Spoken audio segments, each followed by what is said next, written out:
lot of people ask me, what's the very best course to start on?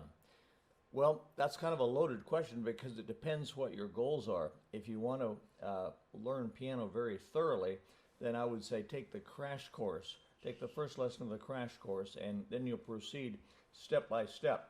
Not only learning to read music, but you'll learn chords as well. And you'll go from a very simple style to learning all about chords and runs and so on. That's the crash course, okay?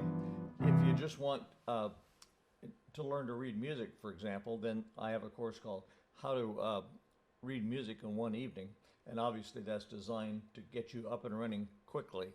It won't make you a great sight reader, but you'll learn the three principles of music reading, and you can take it from there.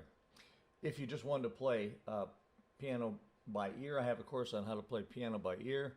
If you wanted to play it just by chords, I have a course called How to Play Chord Piano. So it depends entirely on what your goals are. But like I say, overall, if you'd like to master piano, then take the crash course on exciting piano playing.